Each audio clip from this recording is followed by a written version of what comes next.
अगर उनका बच्चा उनके पेट में है तो वो उस रीति से फलवंत हो रहे हैं। लेकिन आज के दृष्टिकोण में हमें खुदा कैसे फलवंत कर रहा है या कैसे फलवंत हमें करना चाहता है, ये हमें समझना है।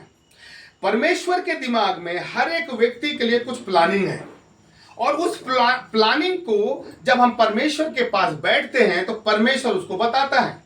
और अगर कोई व्यक्ति उस बात को नहीं भी समझ पाता तो परमेश्वर कहीं ना कहीं से उसे बढ़ाकर उसके जीवन में आशीषों को देकर खुदा अपनी उपस्थिति को बताता है।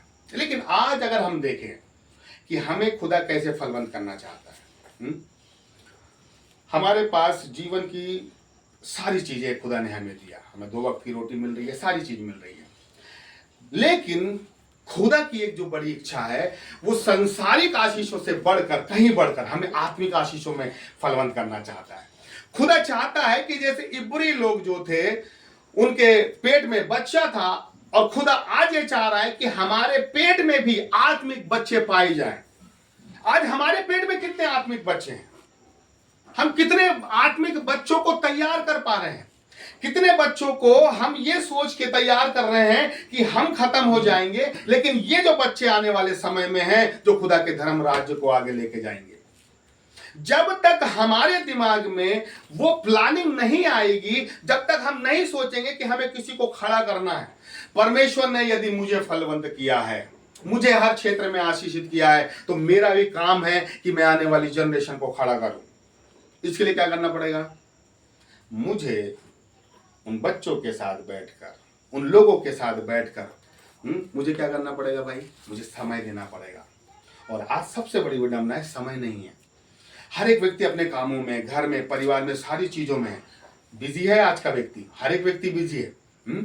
लेकिन परमेश्वर ये सोचता है या परमेश्वर ऐसा देखता है कि भाई उतने बिजी शेड्यूल में भी हम खुदा के लिए समय निकाल रहे हैं कि नहीं। आपको यदि ध्यान हो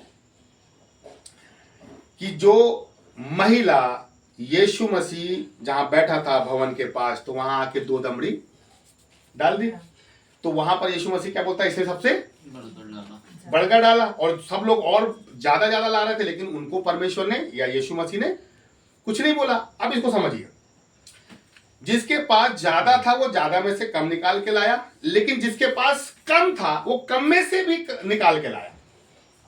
इसका मतलब क्या है? जिसके पास समय ज्यादा है वो परमेश्वर को समय दे रहा है नहीं दे रहा, वो अपनी कहानी है। पर जिसके पास समय नहीं है, जिसके पास 2 दमड़ी का समय है, समझना बात को, जिसके पास समय कम है लेकिन उस कम समय में भी वो खुदा को दे रहा है, तो परमेश्वर उससे ज्यादा पसंद करता है। वो देखता है जब जगदीश भाई वो क्या ऑफिस जाते हैं, ऑफिस जाने के बाद अपनी पत्नी है, बच्चे हैं, उनकी साली है, उनका सारा काम है, धंधा है, उसके बाद भी जब उनके पास थोड़ा सा समय मिलता है तो वो थोड़ा समय भी परमेश्वर के साथ लगा देते हैं। समय ज्यादा होने के बाद परमेश्वर को समय देना ये कोई बड़ी बात नहीं है। लेकिन आपके पास समय नहीं है, आपके पास समय कम है, आप बिल्कुल होच पोच में रह रहे हैं, आप बहुत बिजी शेड्यूल में हैं, लेकिन बिजी शेड्यूल में होने के बाद भी जब आप खुदा के सामने घुटने टेकते हैं तो खुदा बोलता है यार इसके पास समय नहीं था, फिर भी अपने कम समय में वो मेरे पास आया। हमें अगर फलवंत होना है तो कम समय में भी खुदा के पास हमें बैठना आना चाहिए। खुदा के पास ऐसा नहीं है कि 2 घंटे बैठो और बिल्कुल 2 घंटे में प्रभु बोले तारे आप तो मैं तेरे को देता हूं। लेकिन खुदा मन जानता है कि हम बिजी हैं, हम कई जगह फंसे, लेकिन खुदा ये देखता है कि बिजी शेड्यूल में से भी क्या तू थोड़ा सा समय मेरे साथ बिता पाता है। पवित्र आत्मा बेनिहीन को बोलता है कि क्या तू थोड़ा सा समय मेरे साथ गुजारना चाहता है? बेनी, थोड़ी देर में तेरे साथ समय को बिताना चाहता हूं। आज सोचिए, पवित्र आत्मा हमारे साथ ज्यादा संगति करना चाहता है। वो बोलता मैं 1 घंटा बैठूंगा, 2 घंटा, 3 घंटा, 4 घंटा। लेकिन पवित्र आत्मा ये भी पता है कि हम बिजी हैं। लेकिन परमेश्वर की खासियत क्या है? वो बोलता है चल बिजी है ना, लेकिन अपने बिजी समय में से भी तू क्या थोड़ा सा समय मेरे निकालता है? क्या हम 2 दमड़ी देने को तैयार हैं?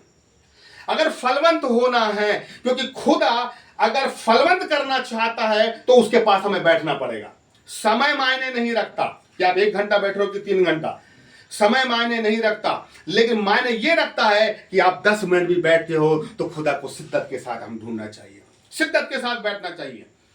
अब यहां पर हम देखते हैं कि मिस्री लोग जो हैं इजरायली लोगों को क्या कर रहे हैं?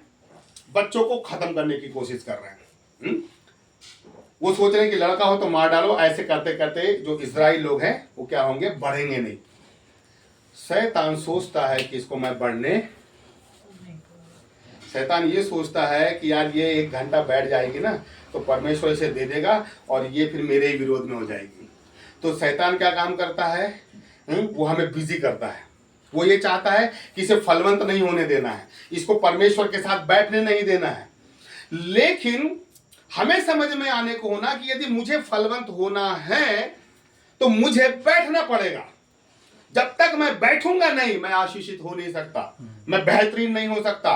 क्योंकि यदि मैं पत्थर हूं तो मेरा खुदा छेनी है। मुझे इस पत्थर से छेनी को क्या होना चाहिए, टकराना चाहिए। जब तक टकराएंगे नहीं, फिनिशिंग नहीं आएगी, पैनापन नहीं आएगा।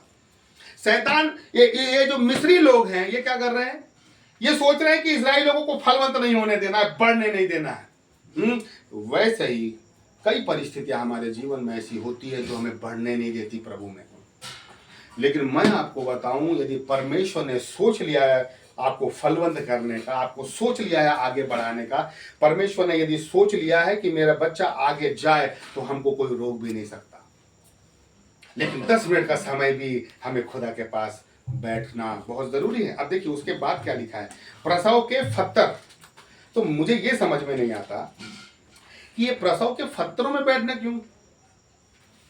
आप इब्री औरतें हैं, उनका पेट बच्चे से भरा हुआ है, तो फत्तरों पे क्यों बैठना। सोचने वाली बात है कि नहीं। प्रसव के फत्तरों पे बैठे देखना। फत्तर क्या दर्शाते हैं, वो स्त्रियां जो पेट से हैं वो फत्तरों पे क्यों बैठी हुई हैं। आप सोचो इसको, ऐसे बहुत से चीजें, लेकिन मैं आपको काम की चीज बता रहा हूं। आप सोचिए कि वो लेडीज पेट से हैं, 8वां 9वां महीना चल रहा है, ठीक है, ऊपर से फत्तर में बैठी है, मतलब अपने शरीर से भी परेशान है और फत्तर में बैठ रही है तो और परेशान है। दोनों तरफ से परेशान है। तो परमेश्वर ये बताना मांगता है कि कठिनाइयों के बावजूद भी वो इब्री औरतें फत्तरों पे बैठकर अपने बच्चों को जन्मती थी। हमें भी विपरीत परिस्थितियों में रहकर ही हमें अपने आत्मिक जीवन का विकास करना है। हम ये सोच ले कि परिस्थितियां अच्छी हो। कई बार हम सोचते हैं परिस्थितियां अच्छी हो तब हम खुदा से जुड़ेंगे, परिस्थितियां अच्छी हो तब 1 घंटा बैठेंगे, परिस्थितियां अच्छी हो जाए, दिमाग फ्रेश हो जाए, सब तरफ से अच्छा हो जाए, फिर हम बैठेंगे। ये हो नहीं सकता साहब। जीवन है, ऊपर नीचे चलता रहेगा। लेकिन प्रभु ये बताना चाहता है कि जैसे इब्री औरतें अपने शरीर में परेशान होने के बाद भी फत्तरों पर बैठ जाती थी, विपरीत परिस्थितियां, कठिनाइयों वाला समय, वैसे में बैठकर भी वो बच्चों को जन्म देती थी। अगर हमें भी विपरीत परिस्थितियों में रहकर ही हमें अपने आत्मिक जीवन को फलवंत करना आना चाहिए। लिखा है ना, संकट में अति सहज से मिलने वाला परमेश्वर है। अब यहां ये नहीं लिखा कि सरल परिस्थितियों में मिलने वाला परमेश्वर है। संकट में अति सहज, मतलब संकट में आपने हल्का सा पुकारा और परमेश्वर आपके मध्य में। लेकिन जो मुख्य चीज ये है कि एक तरफ से घोषणा हो चुकी है कि इन्हें मार डालो, अगर बच्चे हो लड़के हो तो मार डालो। और एक तरफ से ये है कि यहां परमेश्वर इनकी कोई अगुवाई नहीं कर रहा है कि परमेश्वर ने कुछ आइडिया दिया हो कि ऐसा कर लो वैसा कर, नहीं। इनमें जो बुद्धिमता थी उसी बुद्धिमता के अनुसार इन्होंने जब सुना कि हमारे बच्चे को मार देंगे तो इन्होंने अपना उपाय खुद निकाला। हमें भी अपना उपाय आत्मिक जीवन में बढ़ने के लिए अपना उपाय हमें खुद निकालना आना चाहिए। कोई दूसरा निकाल के नहीं देगा। भाई मेरी परिस्थिति मैं जान रहा हूं, मेरे घर का माहौल मैं जान रहा हूं, मैं ऑफिस का जान रहा हूं, तो भाई मैं अपने आप को जितना अच्छे से जान रहा हूं, मुझे उसके हिसाब से मैं अपना शेड्यूल मुझे बनाना पड़ेगा कि यार ये समय है मेरा प्रार्थना का, ये समय है मेरा खुदा का। अब मैं ये सोचूं कि यार कोई मेरे लिए उपाय कर दे या प्रभु यीशु मसीह मेरी परिस्थितियों को इजी कर दे, मेरी परिस्थितियों को सरल कर दे, सब मेरे को रिलैक्स कर दे चारों तरफ से, और फिर प्रभु में बल्ले बल्ले करूंगा। प्रभु ये बता रहा है परिस्थिति आज ये है कल दूसरी होगी, कल दूसरी, परसों तीसरी होगी। लेकिन खुदा ये कह रहा है परिस्थितियां चाहे कैसी भी हो, उसी परिस्थितियों में रहकर हमें अपने आत्मिक जीवन में विकास पाने के लिए हमें खुद अपना उपाय करना आना चाहिए। खुदा के पास 10 मिनट बैठो और बोलो खुदा मैं तेरे को 1 घंटा देना चाहता हूं पर मेरे पास समय कम है, प्रभु मेरा उपाय करें। खुदा आपका उपाय कर देगा। पता नहीं चलेगा कि 10 मिनट से 1 घंटा आप कैसे निकाल लेंगे। जब हम एक कदम प्रभु की तरफ बढ़ाते हैं तो खुदा मालूम कहां से बढ़ाता है। मैं इसको ऐसा सोचता हूं, मेरे पीछे समस्या लगी हुई है ना, और मैं प्रभु की तरफ एक कदम बढ़ाया तो कई बार प्रभु आगे से नहीं आता, मालूम कहां से आता है, वो पीछे से आता है। वो पीछे से आता, पीछे से क्यों आ रहा है? समस्या पीछे है ना। एक कदम मैंने आगे बढ़ाया, खुदा ने एक कदम समस्या की तरफ कदम बढ़ाया, मैंने दूसरा कदम प्रभु की तरफ बढ़ाया। पीछे से खुदा धीरे धीरे मेरे जीवन में जितनी समस्या जो मेरे पीछे लगी थी उन सारी समस्याओं का समाधान खुदा पीछे से करते आ रहा है। हमारा खुदा आगे से भी समस्या सॉल्व करता है वो पीछे से भी सॉल्व करता है, लेकिन खुदा ये चाहता है कि हम कुछ देर खुदा के सामने बैठे। हम बैठेंगे, समाधान होना ही होना है।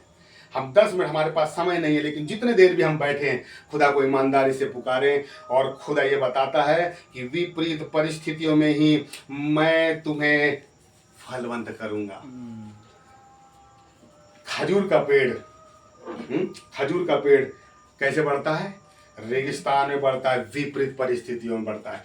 थोड़ा सा जल मिलता है लेकिन थोड़े से जल को पाकर वो अपने पेड़ को बढ़ाता है, अपने खजूर के अपने फल को बढ़ाता है। तो खुदा क्या कह रहा है?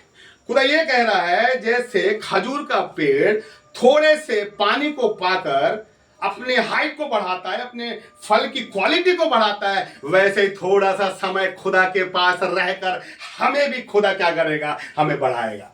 थोड़ा समय बैठे पर अच्छे से बैठे। और विपरीत परिस्थितियों में हमें खुद अपना उपाय ढूंढना आना चाहिए। चलिए हम प्रार्थना करेंगे। जगदीश भाई प्रार्थना।